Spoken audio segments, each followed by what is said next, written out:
ક્યારેય વિચાર્યું છે કે આપણી આસપાસ એક એવી ઢાલ છે જે દેખાતી નથી પણ સતત આપણને બીમારીઓથી બચાવે છે?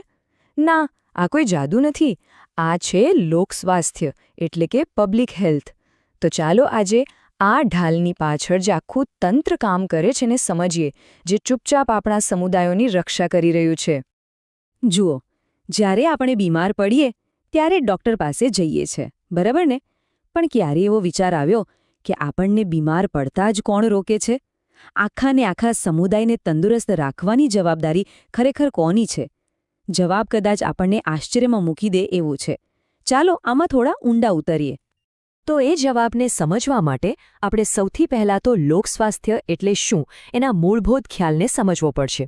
કારણ કે આ એ જ પાયો છે જેના પર એક સ્વસ્થ સમાજની આખી ઇમારત ટકેલી છે. તો પુસ્તકોમાં શું કહે છે લોકસ્વાસ્થ્ય વિશે?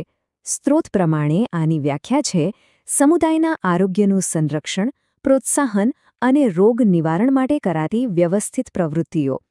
અહીં 3 શબ્દો પર ખાસ ધ્યાન આપવા જેવું છે: સંરક્ષણ, પ્રોત્સાહન અને નિવારણ. મતલબ કે વાત ખાલી સારવારની નથી પણ સુરક્ષા અને સુધારાની પણ છે. પણ ચાલો આ પુસ્તકની વ્યાખ્યાને બાજુ પર મૂકીએ. આપણા રોજિંદા જીવનમાં આનું શું મતલબ થાય?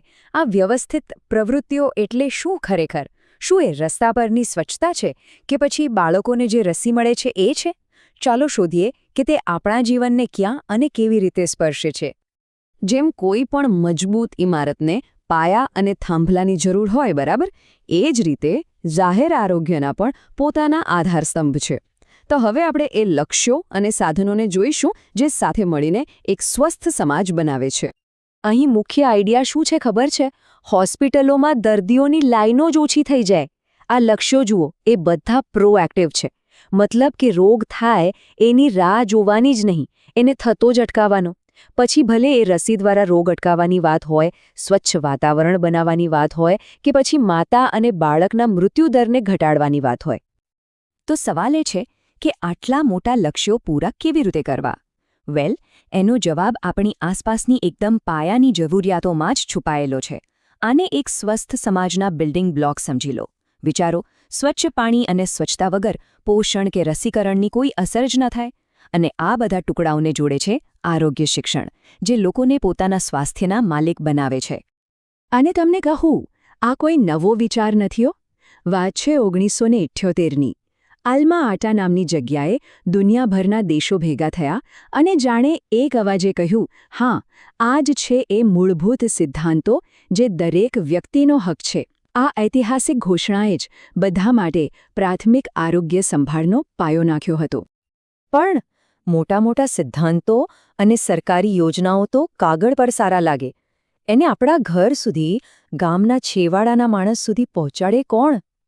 ચાલો હવે એ અસલી યોદ્ધાની વાત કરીએ, જે આ સિસ્ટમ અને સમુદાય વચ્ચેની સૌથી મહત્વની કડી છે. અને એ કડી એટલે ફિમેલ હેલ્થ વર્કર, જેને આપણે FHW તરીકે ઓળખીએ છીએ. એ આખી પબ્લિક હેલ્થ સિસ્ટમનો ચહેરો છે, એના હાથ પગ છે. એ માત્ર કોઈ કર્મચારી નથી, પણ સમુદાયનો જ એક હિસ્સો છે, જે આખી સિસ્ટમને જીવંત રાખે છે. તો સવાલ એ છે કે આ HHW આખરે કરીશું? શું એમનું કામ ખાલી દવા આપવા પૂરતું છે? ના, બિલકુલ નહીં. ચાલો જરા ઊંડાણમાં જોઈએ કે એમના રોજિંદા કાર્યો શું છે જે આપણા સમુદાયોને સુરક્ષિત રાખે છે. એમના કામને તમે એક મિશનના 5 પગલાં તરીકે જોઈ શકો છો. અને આ બધા પગલાં અલગ નથી, એકબીજા સાથે જોડાયેલા છે. જુઓ, સફર શરૂ થાય છે ગર્ભવતી માતાની સંભાળથી, પછી બાળકના રસીકરણ અને પોષણ સુધી પહોંચે છે, અને છેલ્લે આખા સમુદાયને આરોગ્યનું શિક્ષણ આપીને આ ચક્ર પૂરું થાય છે. અને આ બધામાં એમનું સૌથી મહત્વનું કામ કદાચ આ છે: રોગચાળાને ફેલાતો અટકાવવો. એક રીતે જુઓ તો FHW એ સમુદાયના જાસૂસ જેવું કામ કરે છે. એ સતત નજર રાખે છે સ્વચ્છતા પર, રસીકરણ પર, અને જેવો કોઈ મલેરિયા, TB, ડેન્ગ્યુ કે ટાઇફોઇડનો કેસ દેખાય તરત જ રિપોર્ટ કરે છે. મતલબ કે આગ લાગે એ પહેલાં જ એને ઠારી દેવાની વાત છે. પણ આ FHW આ લડાઈમાં એકલા નથી. જો એ એક સૈનિક હોય તો એમની પાછળ એક આખી સેના, એક મજબૂત માળખું ઊભું છે. ચાલો હવે એ રાષ્ટ્રીય આરોગ્ય કાર્યક્રમો પર નજર કરીએ જે એમના પ્રયાસોની દિશા અને તાકાત આપે છે. આ ટેબલ પર એક નજર કરો. સૌથી ઉપર છે નેશનલ હેલ્થ મિશન એટલે કે NHM. એ એક મોટી છત્રી જેવું છે જે આખી સિસ્ટમને મજબૂત બનાવે છે. પછી એની નીચે જનની સુરક્ષા યોજના જેવી ખાસ યોજનાઓ છે જે FHWને ગર્ભવતી મહિલાઓને સુરક્ષિત પ્રસૂતિ માટે હોસ્પિટલ પહોંચાડવામાં મદદ કરે છે. એવી જ રીતે TB માટેનો રાષ્ટ્રીય કાર્યક્રમ છે. આ બધા કાર્યક્રમો એટલે FHWના હાથમાં રહેલા અસરકારક હથિયારો. સારું, તો આપણે સિસ્ટમની વાત કરી, કાર્યકર્તાઓની વાત કરી, કાર્યક્રમોની પણ વાત કરી. પણ હવે આપણે જાહેર આરોગ્યના સૌથી અને હું કહીશ કે સૌથી શક્તિશાળી હથિયાર પર આવીએ છીએ. અને ના, એ કોઈ દવા કે મોંઘું મશીન નથી. જાહેર આરોગ્યમાં સૌથી શક્તિશાળી સાધન દવા નથી, જ્ઞાન છે. સીધી વાત છે.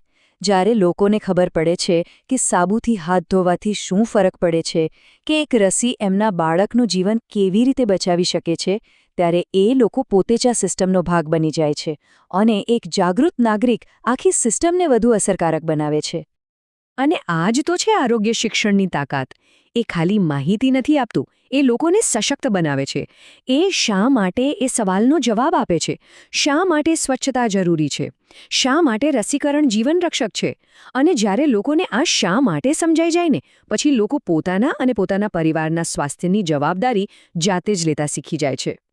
તો અંતે ચાલો આ એક વિચાર સાથે છૂટા પડીએ.